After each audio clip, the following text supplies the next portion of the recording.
a Conversando en Blanco o Negro. Soy José Rodrigo Umaña. Bienvenidos al programa.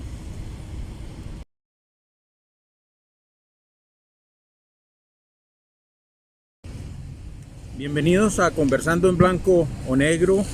Hoy tengo este grato honor y placer de tener aquí a mi lado a José Orlando Ariza, sargento mayor de la Infantería Colombiana, patriota, y hoy en día es uno de los voceros de los colombianos y en pro de la dignidad de los soldados o de los retirados y veteranos de las Fuerzas Armadas.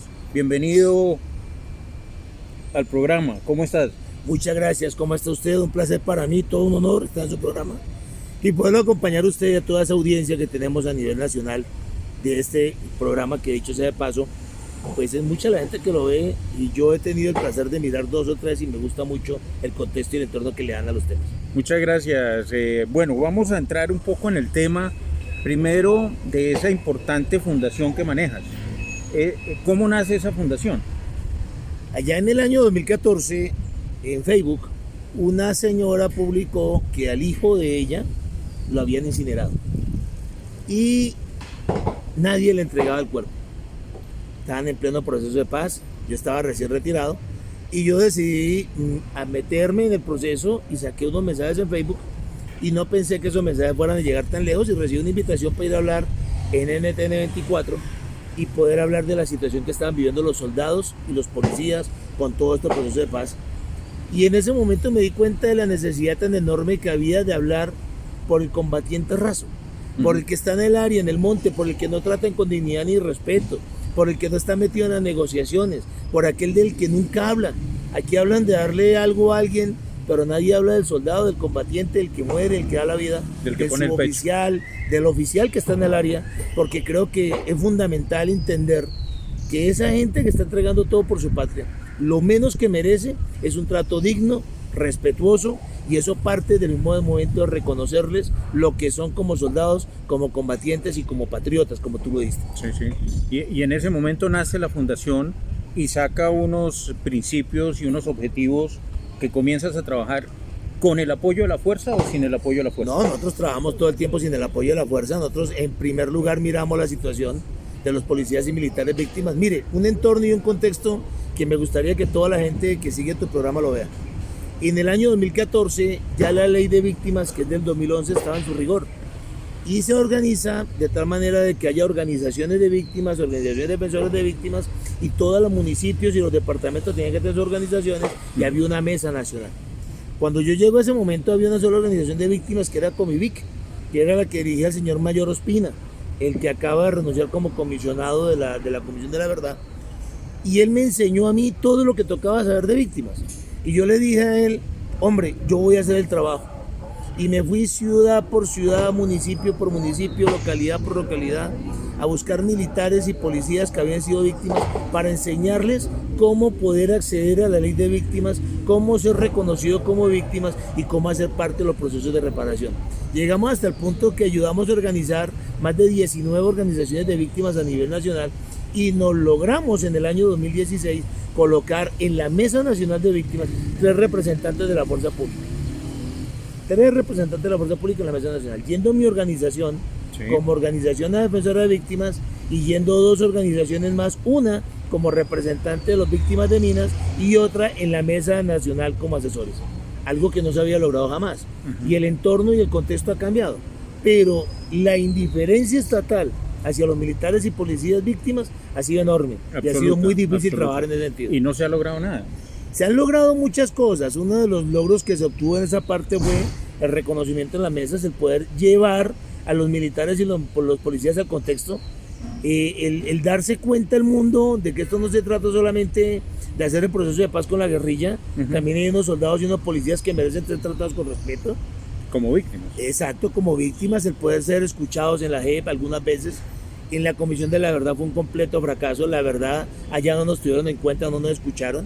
Y también logramos que por primera vez el presidente de la República y su Ministerio de Defensa reconocieran que hay unas víctimas de la fuerza pública y se destacó y se entregó un informe tanto a la JEP como a la Comisión de la Verdad de más de 435.000 militares y policías víctimas del conflicto que a la fecha no han sido reparados y casi que ni reconocidos.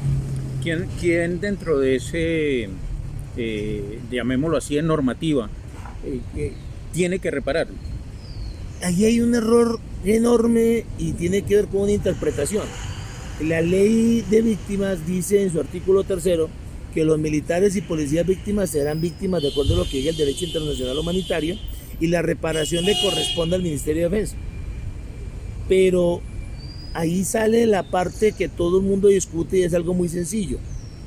Si tú vas en un carro de gaseosa, Sí. y trabajas con la Coca-Cola, con la Pepsi-Cola, como conductor, y cuando vas en tu recorrido de un pueblo a otro caes en un campo minado y pierdes una de tus piernas. Automáticamente la Coca-Cola te tiene que pensionar y te pensiona de por vida y te paga todos los daños que tú hayas tenido, porque fue en acto en lo que tú estabas trabajando. Sí. Lo que llamamos acto del servicio. Sí, nosotros lo podemos colocar en el internet. Nosotros como militares y policías, cuando caemos en un campo minado, nos hacen lo que tú sabes que es la Junta Médica Laboral. Sí. La Junta Médica Laboral decide el grado de incapacidad o discapacidad. Correcto. Y nos determina cuánto nos tiene que dar y adicional nos colocan 3 literales, A, B, C. Sí. Siendo el C el que se coloca por acción del enemigo, que es el que se dice vulgarmente en combate. ¿Ya? Y a esa persona le dan más dinero que al que está por causa del servicio o el A, sí. Y dicen que esa es la reparación y la indemnización. Y eso no es ni reparación ni indemnización. Ese es el derecho prestacional que tú tienes como empleado al estar trabajando en esa fuerza. Es un derecho propio y adquirido. Total. Y la unidad de víctimas no nos repara. Adicional, cuando tenemos que entrar a los procesos de reparación integral, esos que tú ves que dicen proyectos productivos, programas de desarrollo, vamos a montarle un programa educativo, casi siempre nosotros quedamos en la última escala, porque casi todos los militares y los policías que fueron determinados como víctimas quedaron pensionados.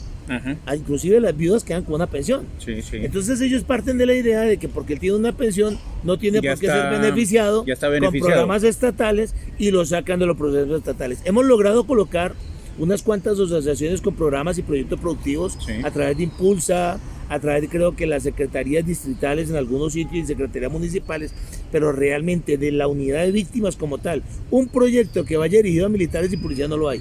Y desde los países garantes del proceso de paz, que colocaron una cantidad de plata para sostener los puestos de esos de mando donde están metidos todos los no combatientes, ¿ya?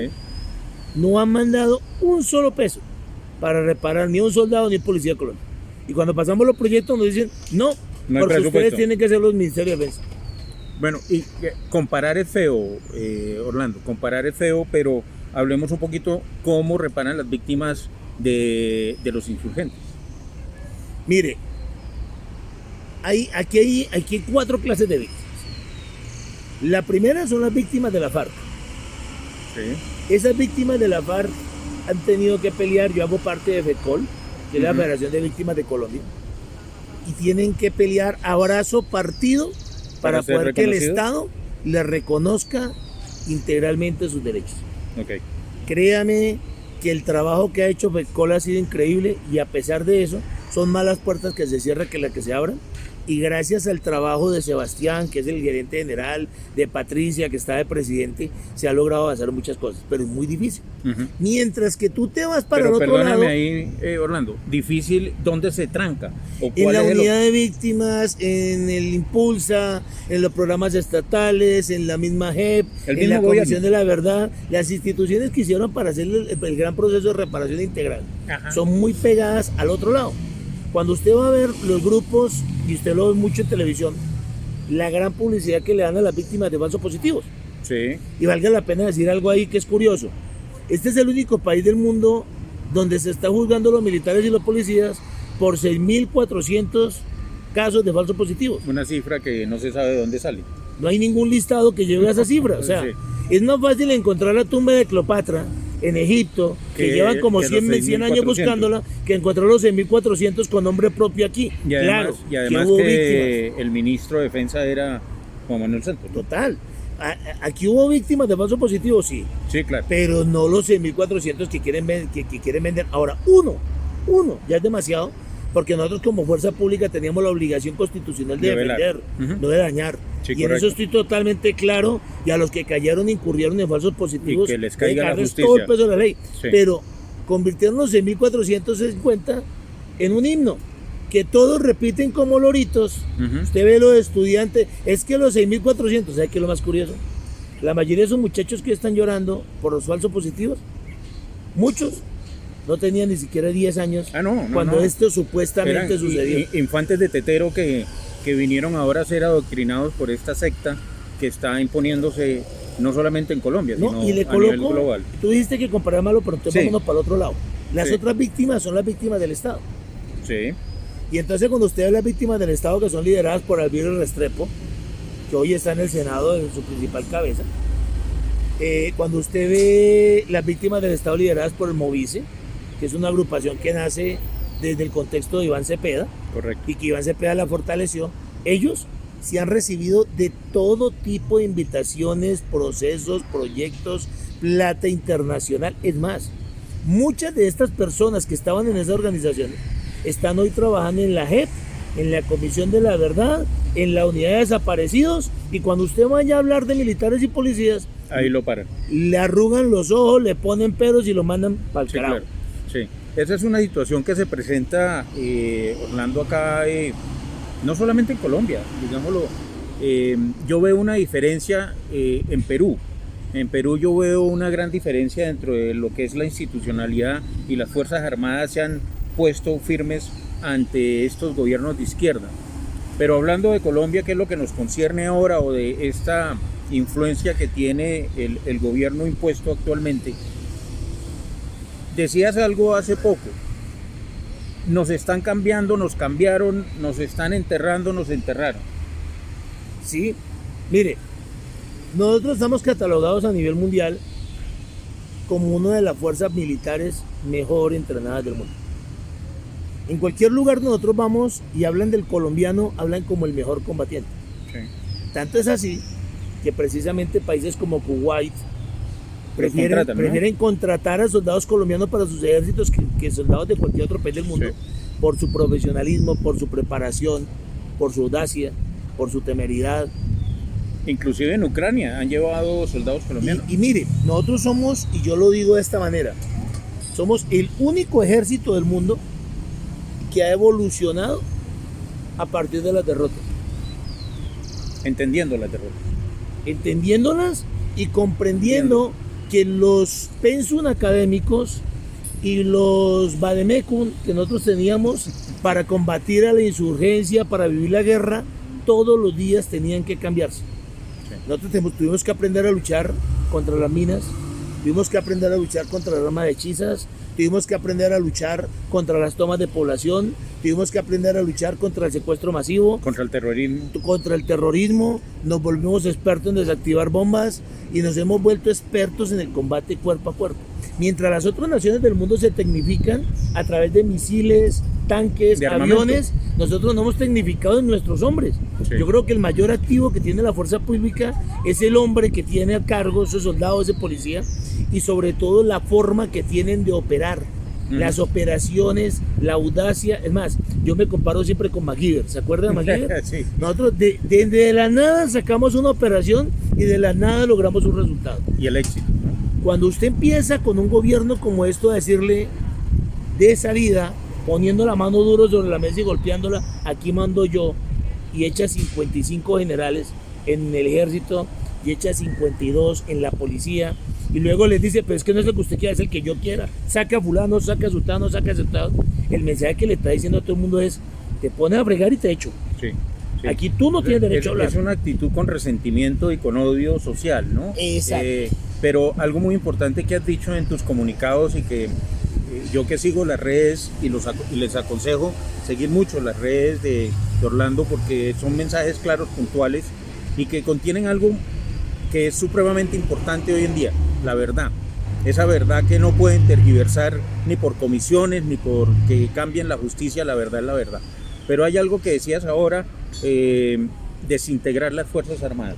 Sí, si usted le quita, mire, detrás de los generales que se fueron, es que los medios solamente hablan de los generales, se fueron sargentos mayores.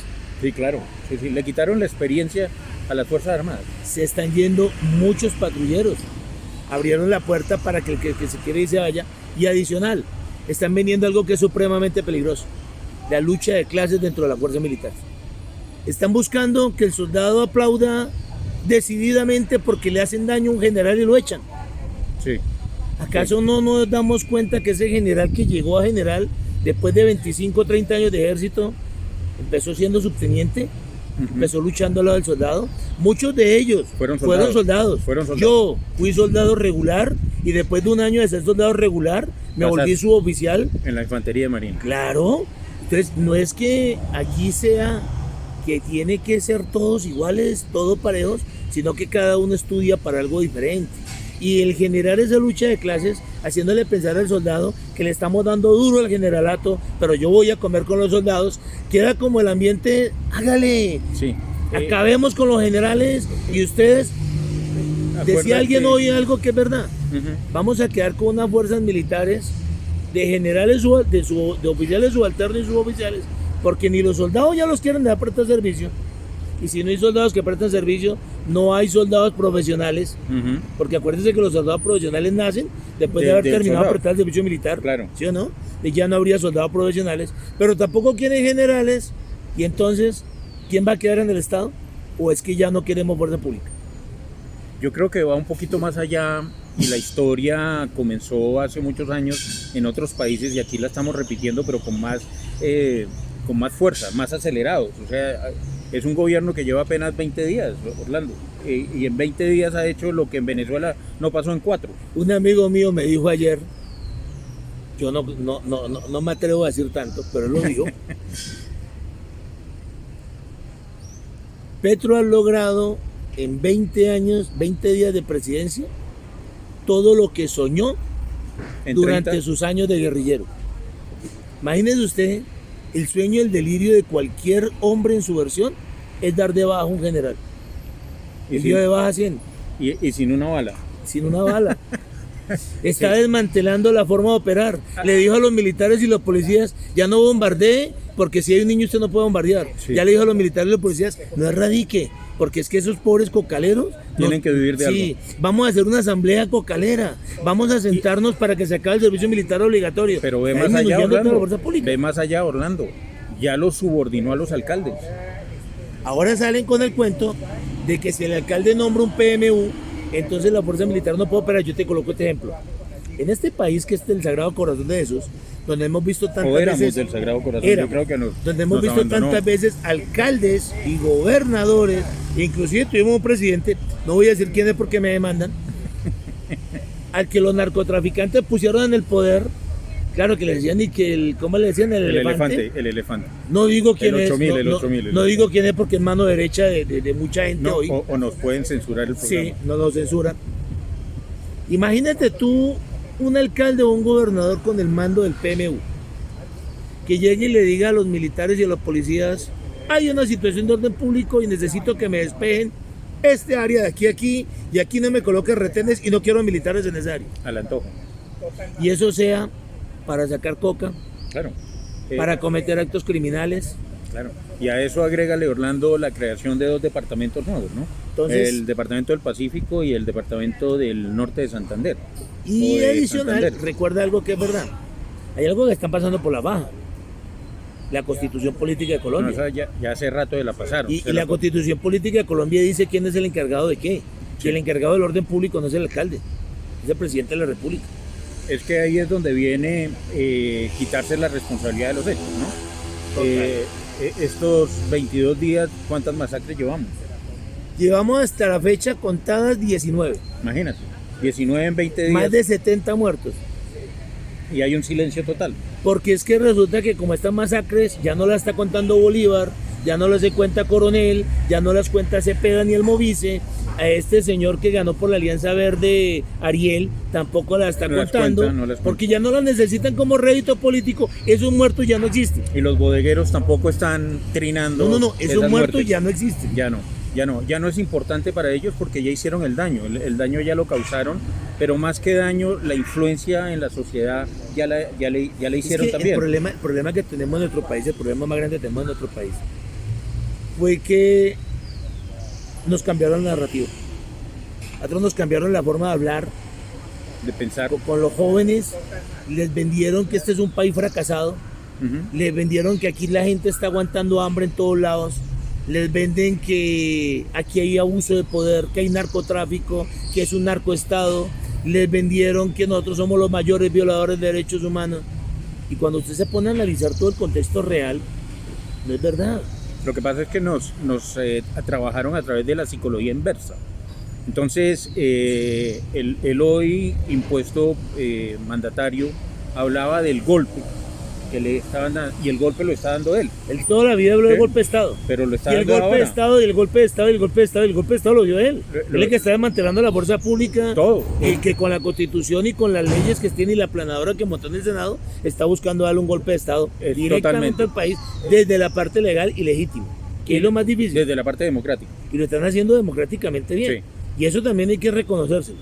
Democráticamente se organizaron bien, hicieron lo que los demás nunca pudieron, que fue poner al país de acuerdo para poder hacer la cosa que él está haciendo. Tienen 11 millones de cómplices que eligieron lo que hoy pasa Lo en más Colombia. importante no son los 11 millones de ciudadanos que quizás no saben que están votando ni por qué. Que votaron. Lo más importante es ver cómo cogieron las aplanadoras en Cámara y Senado, en donde ya hicieron aliados que antes se suponía que nunca los iban a apoyar y que hoy parecen micos, focas, a punta de pupitrazo, aprobándole todo lo que ellos van a colocar sobre la mesa. Ese fenómeno se venía que iba a suceder, Orlando, porque el poder económico que hay detrás de todo esto es muy grande. Sí, Colombia es un país que desafortunadamente hoy ya se ve la realidad que la influencia del dinero del narcotráfico es el que está imponiendo. Vea, un amigo mío que apoyó esa campaña, no digo el nombre, dijo en redes... Para mantener la amistad. Sí, para mantener la amistad, y porque además él siempre ha sido muy cuestionado, pero es un ser humano igual, y igual uno debe conocer y aprender a convivir con todos. Claro. Decía en redes: se me retuerce el estómago cada vez que veo las alianzas que están haciendo con los partidos políticos delincuentes de siempre. Y eso es lo que ellos le está tocando pagar. Y ahí está Bolívar sintiendo lo mismo. Claro. ¿Cómo puedes entender que el 100% del Congreso eligió el Contralor de bolsillo? Acuerdos. Y la Pero de política plata. todo se hace negociado. No me hagas duro, yo no te hago duro. Si tú no me haces esto, yo te doy esto. Lo que más duele es que los partidos que supuestamente son de oposición o Ahí independientes están jugando. también se fueron a apoyar. Sí. ¿Qué hubo detrás? ¿Qué se negoció? Mire, no voy muy lejos. Hoy se elige el Consejo Nacional Electoral. Y hay un acuerdo. Después de que la semana pasada se agarraron, y ahí está la mano de Roy Barrera, que Roy Barrera, Diosdado Barrera. creo que, oiga, Diosdado Barrera es buen nombre. Yo no conozco mejor ajedrecista en Colombia que ese señor. Sí, lo que pasa es que él juega con Que ha sobrevivido a 4 mandatos presidenciales. Sí, Diosdado Barreras tiene el gran poder de jugar ajedrez sin contrincante. Y lo que es peor es que, igual que hizo con Santos, que montó toda la maquinaria Del para fast lograr track. del fast track, ahora está haciendo lo mismo. Claro, porque ya Y tiene eso la mismo experiencia. lo hizo antes con Uribe, cuando estaba apoyando a Uribe. Es más, la primera reelección no tuvo mucho que ver. Claro. Y luego se cambia Claro, como el claro. camaleón, donde le vaya dando más afinidad política. Y acuérdate que Uribe es padrino de uno de los hijos de Diosdado, ¿no? Sí, De Diosdado Barrera. Sí, Pero sí. bueno, más allá de toda esta conflictiva, amigos que hoy están aquí con nosotros en Conversando en Blanco y Negro, ¿qué puede esperar las Fuerzas Armadas no activas? Porque bien lo decíamos, los activos están. Los que estamos al otro lado, los que están en la reserva, los veteranos, ¿qué tenemos que proteger y qué podemos esperar de este gobierno? Primero yo parto de algo que es real. Lo primero, no debemos entrar en pánico. Correcto. Ahorita mismo hay una cantidad de organizaciones, grupos que llaman, mandan mensajes y nos van a quitar el sueldo. Me miraron feo, me sacaron la lengua, ya no me quieren. A partir de hoy no voy a poderme levantar en las mañanas. Todo ese poco de cosas no se pueden prever hasta que no empiecen a presentarse los proyectos de ley y veamos cómo nos van a afectar a los que estamos en retiro. Tenemos que blindarnos. ¿Cómo? Organicémonos. Que no tengamos más políticos hablando por nosotros. No. Tengamos nosotros nuestra propia voz para defender lo que realmente creemos que debemos defender. Mire, hay muchas cosas que tiene el gobierno con las que yo estoy de acuerdo, que debe haber y reformas que se tienen que tener. Con lo que yo no estoy de acuerdo es con que se atente contra la dignidad de los militares y los policías de Colombia, activos y retirados. Porque cuando usted dice que en Colombia sacaron los héroes, usted le está diciendo a todos esos soldados y policías que se retiraron que ese trabajo que hicieron fue No en sirve balde. de nada, claro. Usted le está diciendo a todas las viudas y los huérfanos que esas personas que murieron en balde porque ellos no son héroes.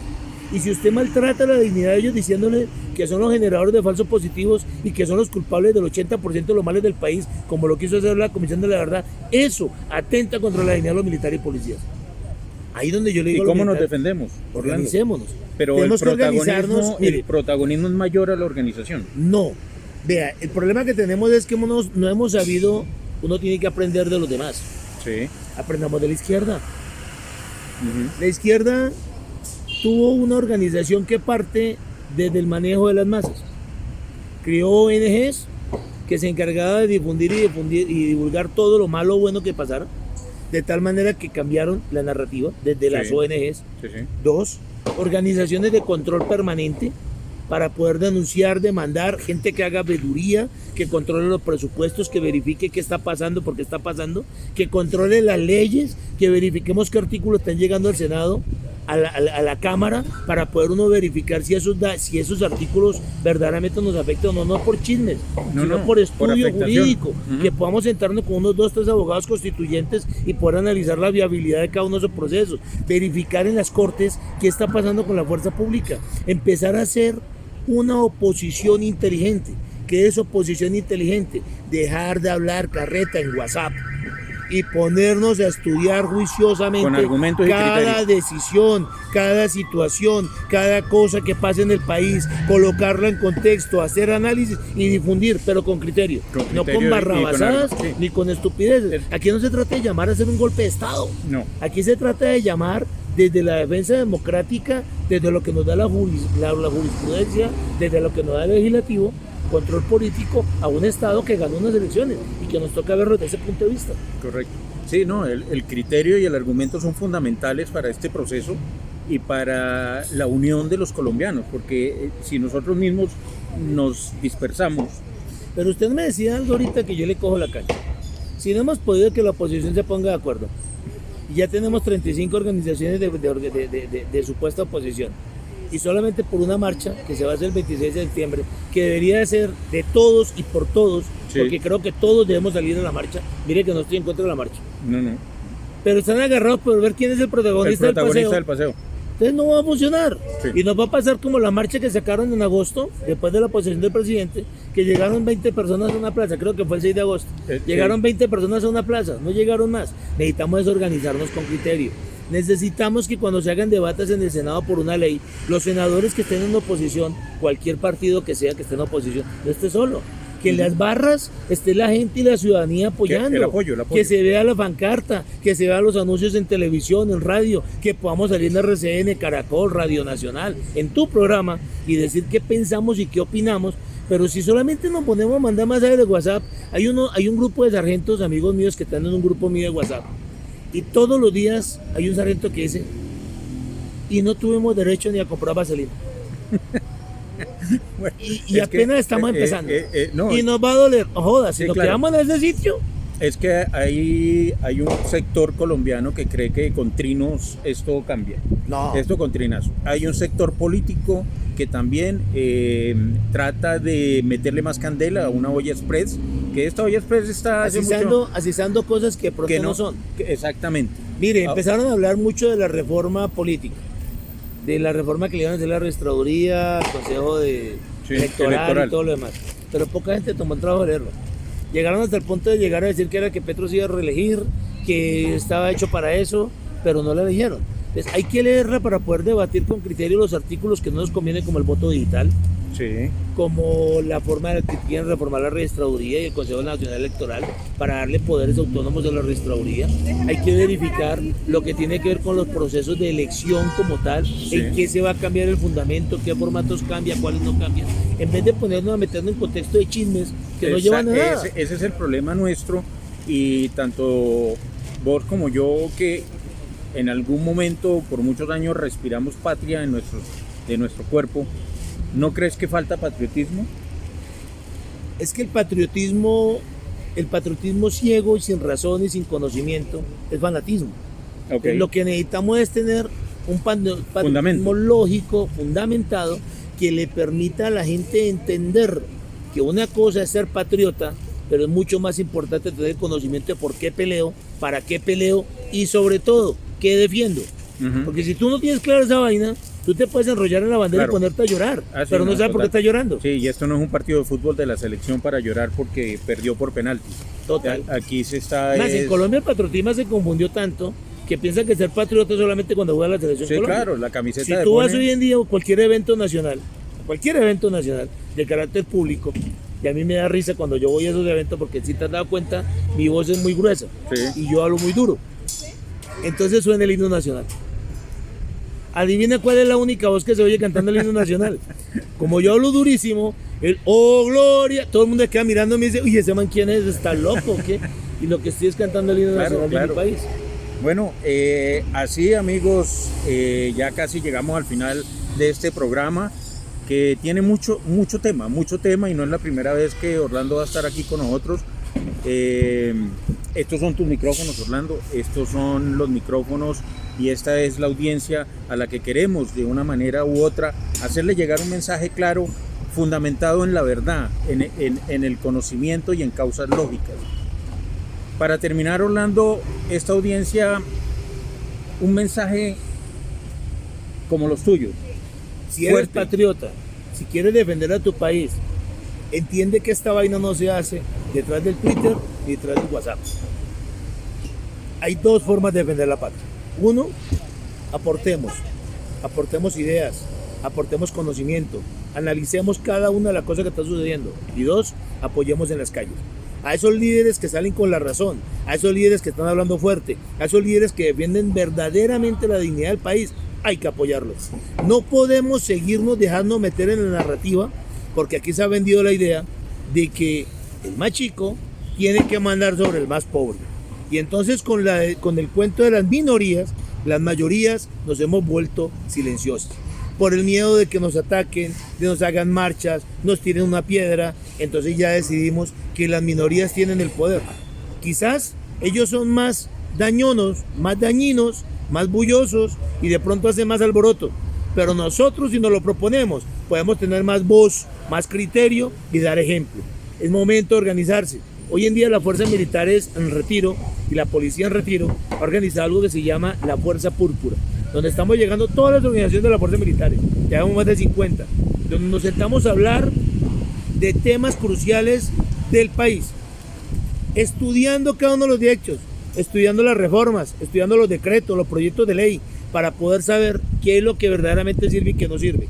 Recuerden, no podemos llegar al mismo nivel que estaban ellos de cambiar la narrativa y decir ahorita que todos los que están son delincuentes, pero sí podemos hacerle ver al país quién es quién, dónde está cada uno y qué están haciendo, y de eso necesitamos a todos los que están en la pantalla.